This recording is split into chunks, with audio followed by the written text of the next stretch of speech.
Howdy, howdy, howdy, my name's Anachi Sasuke, and welcome back to Pesterquest, or I guess Let's Play Pesterquest. In the last episode we did John's thing, and in this one we're going to be doing Rose. I apologize for how long it's been since the last episode. I intended on doing the next one last week, but my Wi-Fi was freaking out and Steam didn't even want to open. But now I have a new Wi-Fi router, so everything should be Gucci. Dave is out now, a king's feast of ass, but this one is Volume 2, Something Beyond the Sky.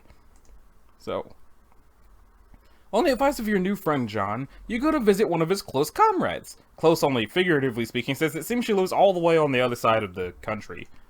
That's no problem for you though, since your new powers let you hop anywhere, anytime, even to places that don't exist.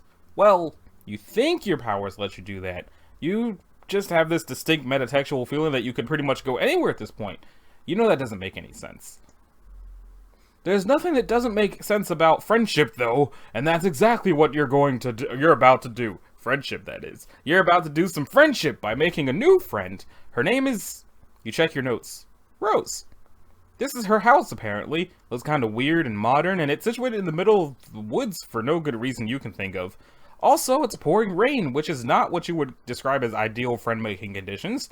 Still, nothing stops the mailman, not from delivering mail nor making friends. Rather famously, rain and other similar weather patterns provide no deterrent to the performance of his duty. Yeah, you'd think so.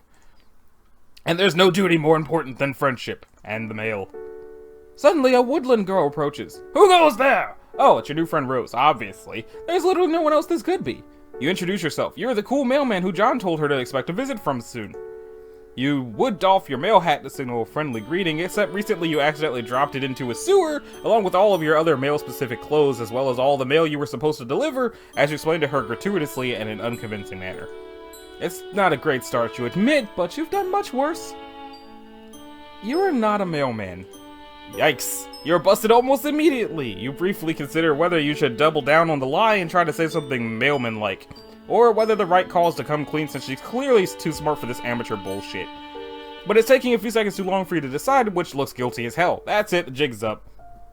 You slouch in defeat. You ask her if she would please consider not telling John? Your heart couldn't take it if you found out your entire friendship was based on a lie. You want me to keep a secret from one of my best friends to protect the feelings of a random buffoon who I've never met and arbitrarily showed up to my house in the remote wilderness like a creep? Yes? Yes, that's what you want. It's a rather interesting proposition, if for no other reason than its audacity.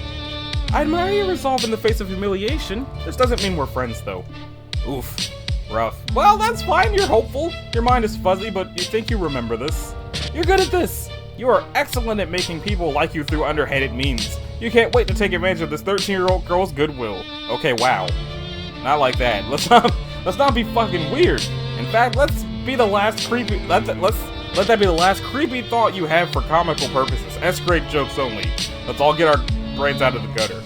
Rose raises a thin brow. There's something unsettling about her deep violet eyes. You're pretty sure most humans don't have eyes like that, but what the fuck do you know? You're a stranger around these parts.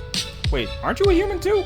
Whatever, it's not a big deal. Not when there are friends to be made or something. Do you want to come inside unless I'm interrupting your internal monologue, of course? Far be it from me to ever cut short any sort of navel-gazing sidebar. It's just ever so slightly wet out here. You would absolutely love that if it's not too much trouble. Of course, you wouldn't want to put Rose out.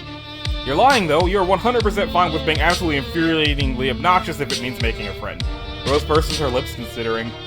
Your predilections towards mailman mimicry weren't all that John told me about. Oh? He also said that you had certain powers? Powers of teleportation and time travel. I told him that he must be mistaken since it's a well-known and accepted fact that magic, although a popular and highly engaging subject of fiction, is fake as hell. Oh, your zappy powers? No, those are totally real and not fake. Real in a different way than you being a mailman is real, since that is obviously made up. Is that so? Prove it. You shrug. Easy enough. You hold out a hand, and after a moment of hesitation, Rose puts her fingers in yours.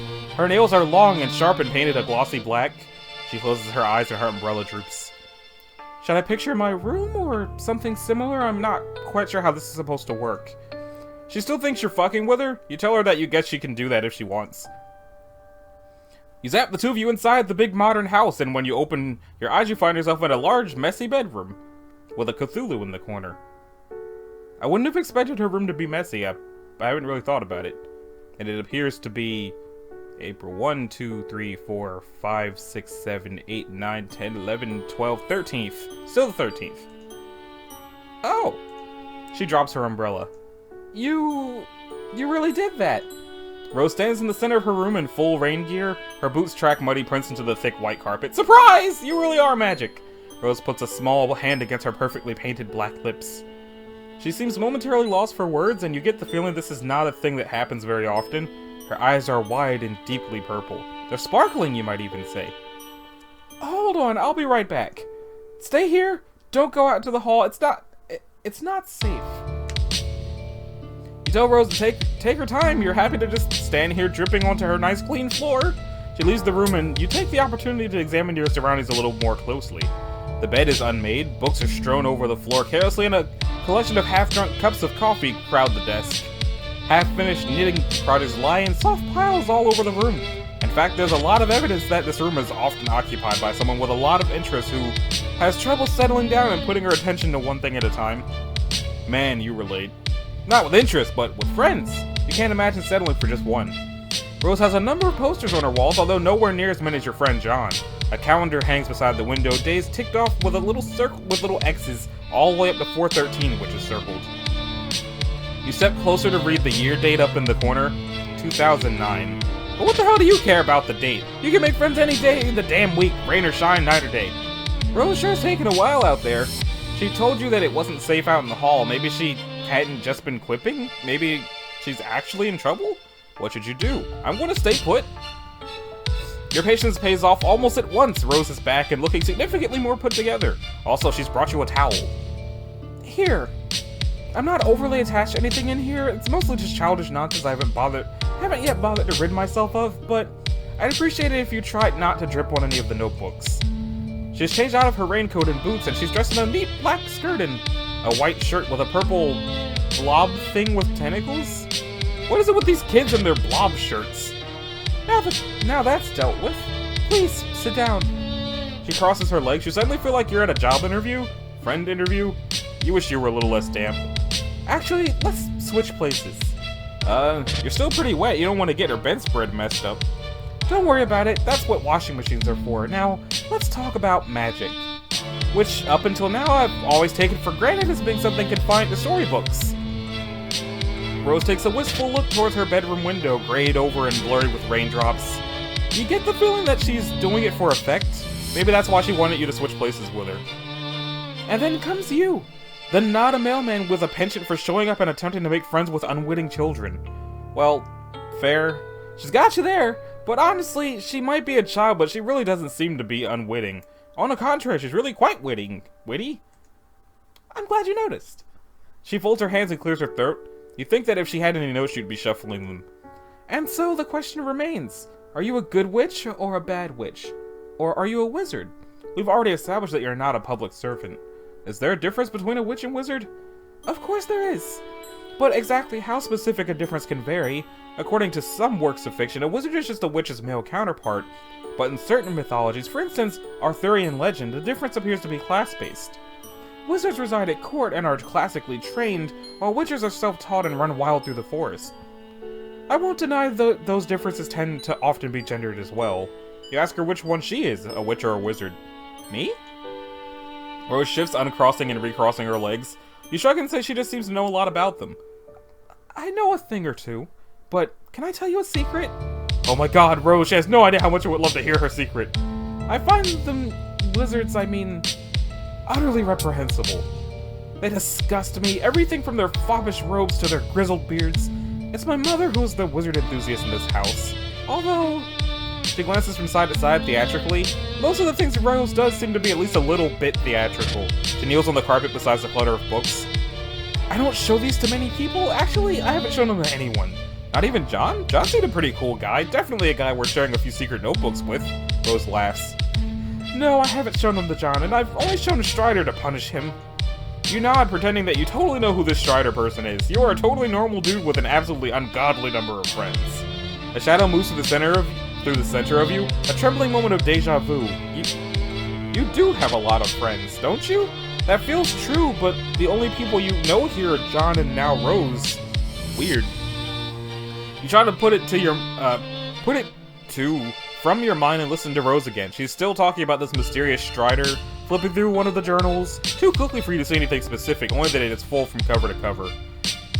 As if my modest writings are the sole source of homoerotic tension in his life, when his brother is the one who insists on filling their home with assorted dick butt for ironic purposes. Rose rolls her eyes. Oh boy, you missed the beginning of that. It probably made way more sense than it seemed like. Rose is searching through her notebooks, checking markings on the spine that seem to be some sort of cataloging system of arcane symbols. Where is... oh, right. She does another quick and complex something with her fingers, and another notebook pops into existence and falls into her lap. You gape. She really is a wizard! What? It's just a Silodex. A child could use one. Here. This notebook has a couple drawings in it, but most of it is filled with small, neat handwriting and lavender ink. Is Rose writing a book? No, don't be silly. I'm writing 4 books at least. 5 depending on whether I decide to flesh out Kamas's backstory. It isn't strictly necessary, but it does add a certain amount of valuable character insight, which renders their actions in later volumes more sympathetic. Not that I need all of my anti-heroes to be sympathetic, I'm just thinking of what the literary reviewers would say. You nod. Smart. You would never have thought of what the literary reviewers would say. She's honestly pretty impressive for someone her age. Age has nothing to do with it. But don't get carried away, it's only a rough draft. You ask her if you can take a look. She hesitates, but you doubt she would have shown it to you if she didn't want you to look. What the hell? If you can't trust a strange spherical imprint you met outside in the rain, who can you trust? Right? Your thoughts exactly. Rose hands you the notebook and you open it at random, letting fate to guide your hands. Fricklish bothered his beard as if kicking a hitch in a long silk windsock. A more pedestrian audience would parse the exhibit as nervous compulsion, behavior to petition contempt among the reasonable. He was, however, not surrounded by the reasonable, but the wise, a distinction in men that would forever be the difference in history's garland of treasured follies. As a matter of fact, his cadre of fellow wizards were all putting similar moves on their beards as well. The practice would evince thoughtfulness, sagacity even, if they didn't do it all the time. Standing in line at the bank, shooting squirrels from bird feeders, few occasions were safe. Zazarpan inspected the clue, a single piece of evidence cradled in his curious old man palms. It was a human bone, not striking in the tale it told alone, so much as that told by the thousands like it, festooning in the marshy soil of the mass grave. The grisly expanse bore the texture of a decadent dessert. Like one of Smarty's formidable custard trifles wobbled out on wheels for the holidays to the dismay of a small nation. You're certain of this? Asked Fricklish. Despite what he was doing with his beard, he was, in fact, immersed in meaningful contemplation. I'm afraid I'm becoming more so with each terrible tick roused by that gaudy timepiece slung around your neck. In case it wasn't clear, Fricklish wore a clock Zazarpan didn't care for. It was magic. The massacre of Sears Nelf was not as written. Wow, this is pretty dense, but smart! You stroke your own imaginary beard to pretend to ponder the deeper meaning. Yes, intriguing. Zazarpan and Fricklish, clearly there's some history there. Yes, clearly, but what the two of them shared went beyond simple romance. That's why it has gone so spectacularly sour. Rose becomes increasingly more animated as she tells you about her gay wizard OCs, like she's far more interested in them than she is in herself.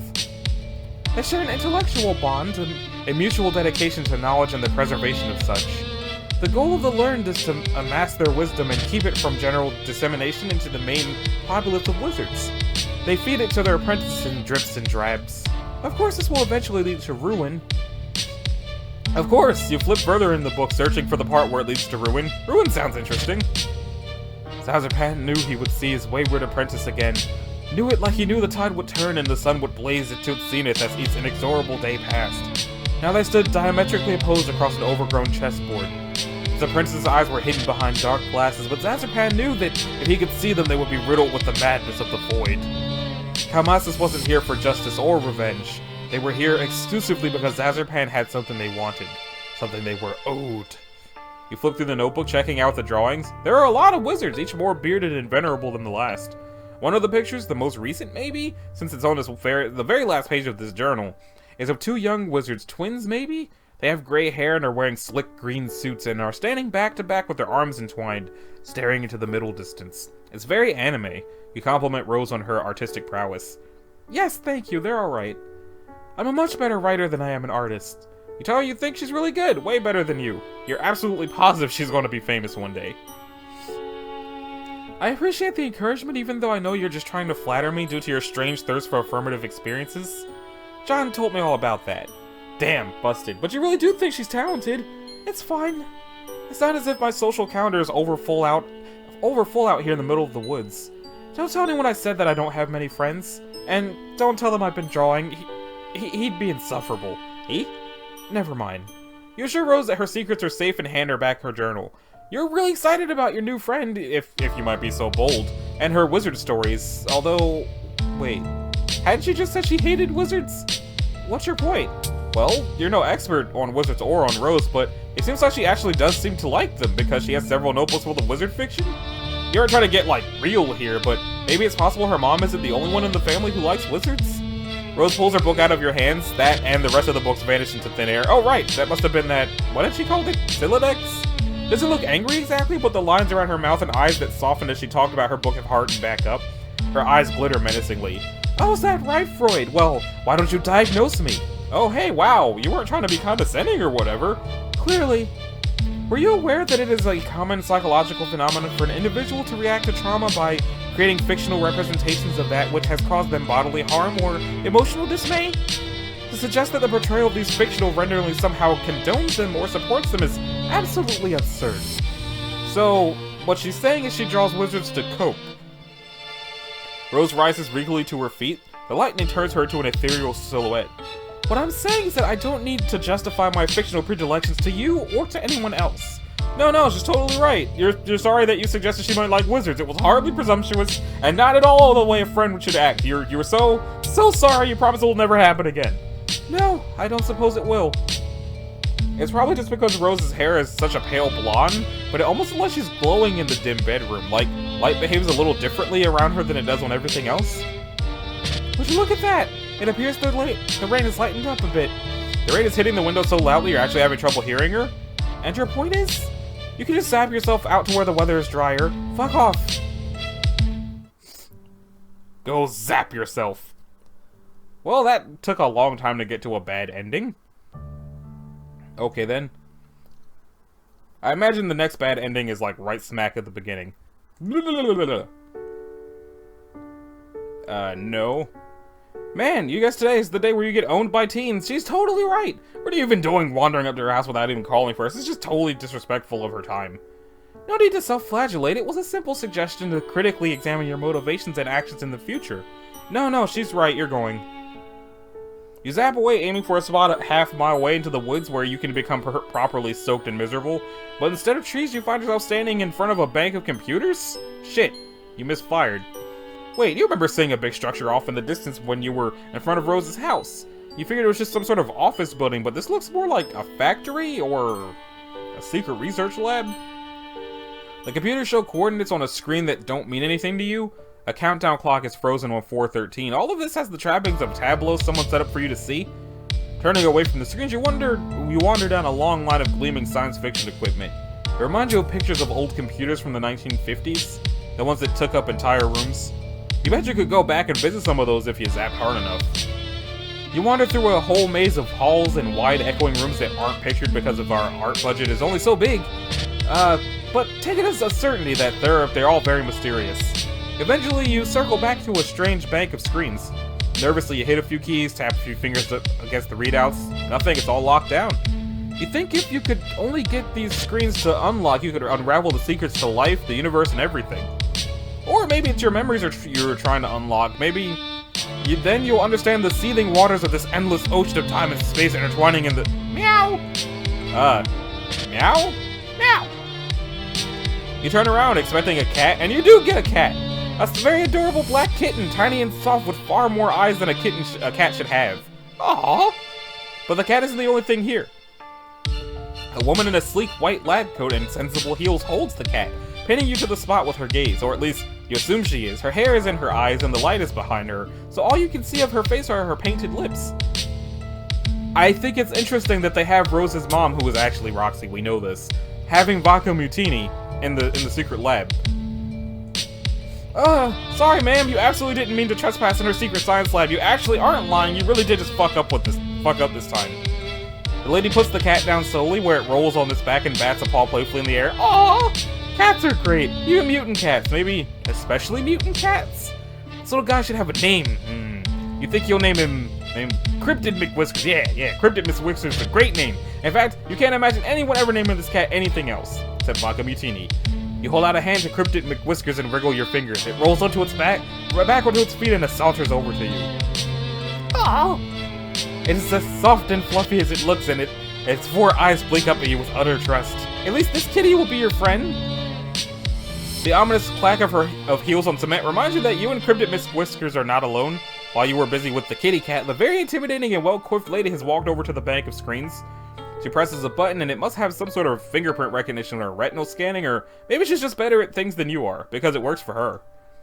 On the floor a few feet from you is a round gray protrusion, a platform on the floor. You saw it earlier, but you had no idea what it was for, so you just ignored it. What you don't understand can't hurt you, right? You think that's probably right. The intimidating lady presses a button on the screen, mouth turning up at the corners. That is an uncomfortably realistic picture of a pumpkin for this game. A flash and a pop, like the pressure in the room changes. You feel it in your eardrums. A pumpkin appears on the round gray platform. Fuck! You aren't really sure what she's trying to say here. Maybe making a pumpkin appear out of thin air is impressive, but it probably would have been more so if you hadn't been popping in and out of existence all day. It's going to take more than a pumpkin to impress you. Pumpkin? What pumpkin? The lady shakes her head and hits another button. The pumpkin vanishes, and in its place is a tiger. Yes, you heard that right. A whole ass tiger. Orange and black, big teeth and big paws. For a second, the two of you just look at each other. Honestly, the tiger might be more shocked than you are. Kinda sucks to think about. One minute you're just chilling on the savannah, mauling antelopes and drinking at the watering hole, and the next you're in a secret lab in upstate New York, staring down a very unappetizing looking protagonist. Apparently you are appetizing enough to want to get a taste though, because it looks from you to Cryptic McWhiskers and back again, then it charges. You try to book it out of there. The lady in the lab coat looms up in front of you. She's saying something. You strain to hear her. The tiger is right behind you. The lady or the tiger? At the last minute you remember you have magic powers and you choose the third option, teleporting the fuck out of there. Not again. You just zapped into yet another unknown building, although from the view out the window you think you might be in Rose's house? Also, the fact that Rose turns the corner in the hallway and stops short still in her rain gear, her eyes are very wide. You wave awkwardly. That snaps her out of it. She stands up straight, sliding easily from shock to superiority. So you thought you just let yourself in? After wasting my time mumbling about the mail, a gaudy display of manipulative self-recrimination, and then popping out of existence to leave me asking myself if I'd finally lost my mind. You hadn't meant to do any of that, especially not that last part. She isn't losing her mind unless both of you are losing your minds together. Rose looks you over. Finally, she seems to decide that you are for real. Your predilections towards mailman mimicry weren't all that John told me about. Oh? He also said that you had certain powers. Powers of teleportation and time. Oh. Okay. Oh, you zappy powers? She's still got her umbrella open. Hey, doesn't she know that's bad luck? Luck is also fake as hell. You say you can do magic? Prove it. But she just saw you vanish out in her front yard. Like I said, I could be losing my mind. She could be losing it now at this very minute, but you see no point in arguing. You hold out a hand, and after a moment of hesitation, Rose puts her fingers in yours. Her nails are long and sharp and painted in glossy black. She closes her eyes and her umbrella droops. Should I picture my room or something similar? I'm not quite sure how this is supposed to work. She still thinks you're fucking with her. You tell her that you guess you can do that if she wants. Zap! When you open your eyes, you find yourself in a large, messy bedroom. Oh! She drops her umbrella. Wait, was doing the other thing the way that you befriend the cryptid because Vodka Mutini is now Cryptid McWhiskers? She drops her umbrella. You really did it. So it's going to probably just do the same things up until that next choice. Yep. Hold on, I'll be right back. Blip, blip.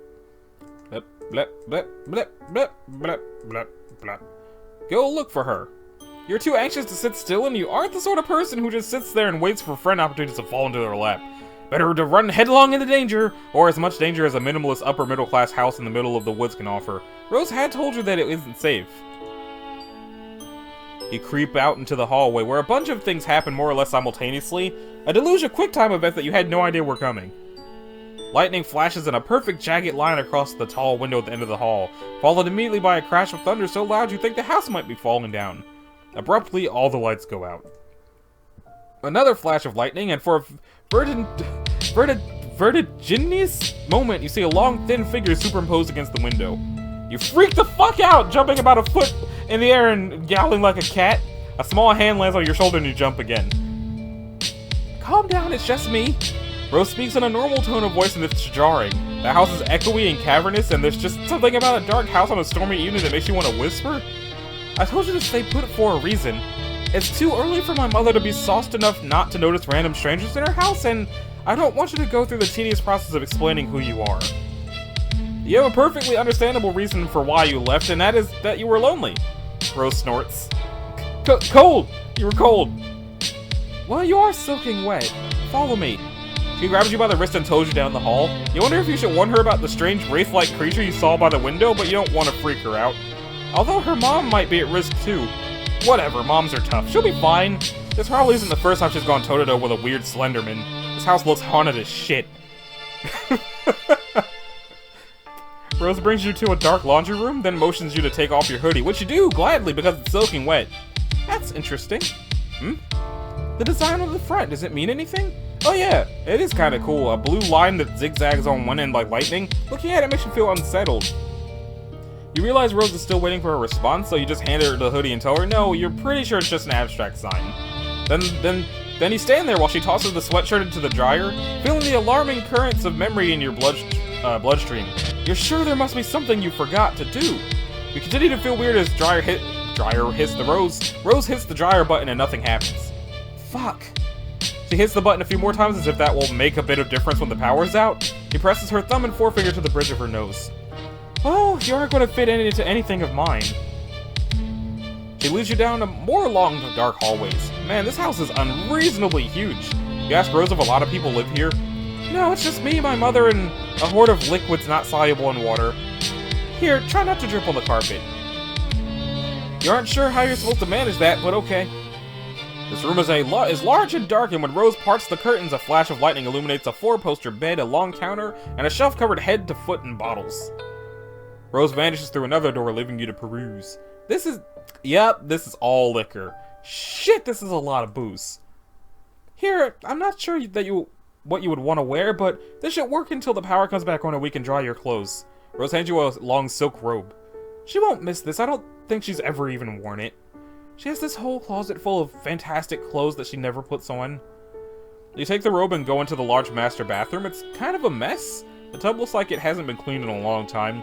The robe gives you the same knotted feeling of familiarity that looking at your hoodie did, but you put it on anyway. It's a relief to get out of your wet clothes. You hang them carefully on the shower rod. When you head back out into the bedroom, you find Rose standing in front of the wall of liquor. She's holding a bottle of Grey Goose and squinting at the label as she's trying to read the nutrition facts. I've often wondered what exactly the merits of consuming this are. It tastes quite literally like burning.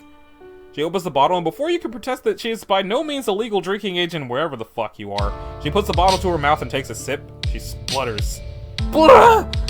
Hey, it did the blah. That's terrible! You could have told her that. Straight vodka isn't for the uninitiated, even fancy vodka. You take the bottle from her. She hesitates for a moment, then lets it go. You set it back on the shelf. This really is, quite an impressive liquor cabinet. Liquor wall? Liquor room? Her mom must really have a refined palate. Don't strain yourself. You can say it. What's the point in mincing words? She's a fucking alcoholic. Wow, this is intense. You're not sure if you're prepared for something this heavy. You were kind of counting on some silly shenanigans, maybe a couple of funny jokes. You aren't cut out for this. You get the feeling that at some point you might have been cut out for this. You might have been the sort of person your friends or potential friends could count on. In fact, you know on some level that this is true, but whenever you try to nail down any sort of specifics, you find a gaping lacuna in your experiences. Oh, it's just white noise. Rose's shoulders slump as she stands surveying her mother's bottles. She doesn't even have the decency to hide her distasteful habits. Who needs an entire wall of liquor bottles? She doesn't have people over, she doesn't have any friends. This is all just for me, just more of her passive-aggressive act as a femme fatale 1950s housewife with a death wish. Just like the wizards. Wizards? Don't worry about it. You know how long it's been since I've had a home-cooked meal? And I'm not saying that I require or even deserve a lovingly crafted culinary masterpiece every time I sit down to eat. That's going a bit far. I know John complains about being plagued by fatherly concern every chance he gets. He's overwhelmed by pastries whenever he ventures from his room. I'm glad my mother doesn't poke her considerable nose into my private affairs, but I'm sick of eating oatmeal. Rose, I told you, don't worry about it. But you will worry about it. You worry about all your friends, all 2 of them. Rose smiles with half her mouth. It seems to be about all she can manage. Lightning crashes. She looks so small and sad against this wall of bottles. You know how to fix this! Thunder rolls and you clench your fist. A friendship clench. You don't know who you are. You don't know why you're here. But you do know that surely you have these powers for a reason. And what better reason than helping a poor young girl with her troubled home life? Rolling up your sleeves, you get to work. What are you doing? You start with the dark liquors first, and your experiences those cause worse hangovers and are more likely to contribute to the absence of hot, motherly meals and the overconsumption of oatmeal. You grab 2 bottles of rum and one of bourbon, which you tuck in one armpit. Then you zap out of the house and into a clearing in the nearby woods a couple of hours ago, before it started raining. You drop the bottles and go back for more. Are you just stealing all of my mother's liquor? Is this your solution to her alcoholism? Don't worry, Rose can thank you later.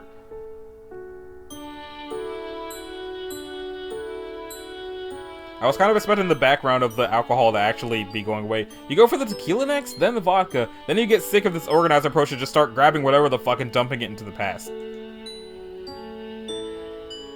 Rose watches you do this for a while, then she hops on the counter, crosses her legs and starts texting. Wow, she's really so intent on her conversation that she isn't even noticing you fixing her domestic situation. She gives you little fleeting looks and you're pretty sure she must be talking about you. You should just let her talk. It isn't right to try and invade your friend's privacy. You attempt to resist the temptation, which you fail at immediately. Not even an overused meme can save you. Is that behind her onto the counter where you can spy on her private correspondence? I don't know anything about them, I'm sorry. Sigh. And here was me trying to take advantage of your uncanny ability to make guesses verging on prognostication.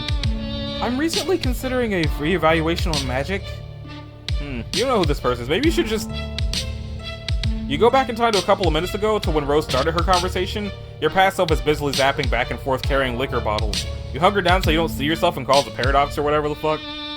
Tentacle therapist began pestering Garten Gnostic. Out of a morbid curiosity to shine a light on my future, I come with metaphorical hat in hand to ask you to consult your dream clouds. Do you happen to know anything about a strange cardboard cutout creature masquerading as a mailman? Are you sleeping? Sorry! I had to scold back because it's acting really weird all of a sudden. Anyway, is this the same mailman that John was talking about? The fake one who hung out with him? That's the one. They're currently emptying my mother's liquor cabinet in an attempt to prevent her from overindulging herself. Oh. Are they drinking it? No, I think they're just dropping it into the woods with their magic powers. Oh! Do they know that she could just go out and buy more liquor? That's something you can do where you live, right? Yes, well, not exactly where we live. I think the nearest boozery is a good 20-minute drive. I'm not actually entirely sure where my mother got it all. We don't own a car as far as I know. Sometimes it seems like she just has the ability to just make things appear. I don't know anything about them, I'm sorry. And then there's that bit. I'm still pretty sure magic is fake, at least the kind of magic you're talking about. There's probably some real magic out there somewhere. Yes, for instance, the sort that lets you spy on your hostess' private correspondence while you're stealing her mother's libations. You freeze. With a contrite zap, you reappear in front of Rose. She sets her phone down and props her chin up on a delicate fist. Sorry, you honestly don't know what got into you. You just couldn't resist using your power for evil. Haven't you heard that with great power comes great responsibility? Rose is right. She's totally right. You've only had this power for like a day, so you still aren't used to the idea of being able to just zap all over the narrative. Clearly you did not appreciate the implications. Zapping all over the narrative sounds potentially stressful. Oh, you bet! You are incredibly stressed right now. Rose laughs. You apologize to her for stealing all her mom's drinks. That was kind of overzealous of you. No, actually I thought it was hilarious. I've never really been one for pranks.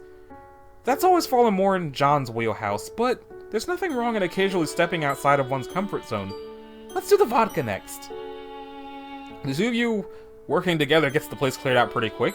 You zap Rose along with you to the bright clearing in the field, and for a moment she just stands in the sunbeam, blinking at the cloudless sky. Her expression says she still might not be totally convinced any of this is happening. When all the liquor has been transferred from the bedroom to the woods, and a big glittering dragon's hoard of booze, you and Rose fall down next to it in a messy heap. Well, you fall into a messy heap. Rose lowers herself daintily, sitting more on her knees than her butt, probably to keep her skirt from getting dirty. You get the idea that even though she lives in the middle of nowhere, she doesn't spend a ton of time outside. You tell her again that you're sorry you spied on her correspondence with her green friend, Gigi. Also, you hope she isn't going to get in trouble with her mom. I'm not unduly concerned. I'll tell her where it all is in a couple of days, although by that time I'm sure at least a good third of it will be water damaged.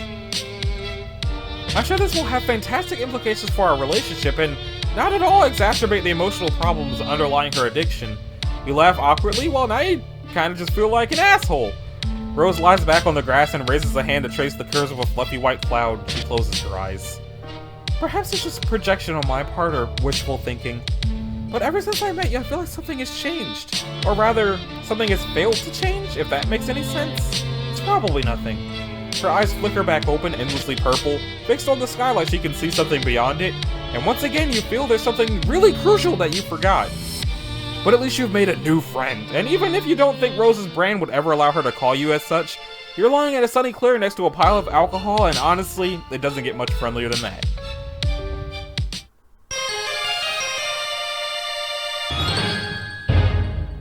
Rose was already one of my favorite characters, but I think this just made her even better.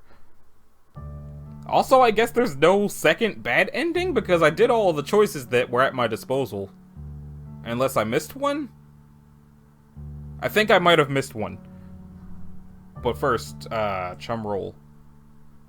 You participated in the time-honored tradition of renaming someone else's familiar. Okay. But I did do that. You just don't think I did that, because I didn't do it in a row. With great power. Cryptid McWhiskers. Bread. That's gonna be interesting. But did I miss something? Let's find out. Click Rose. Blah blah blah blah blah blah blah. No. Blah blah blah blah blah blah blah blah blah blah blah blah blah blah blah. Okay, no, yeah, I didn't miss anything.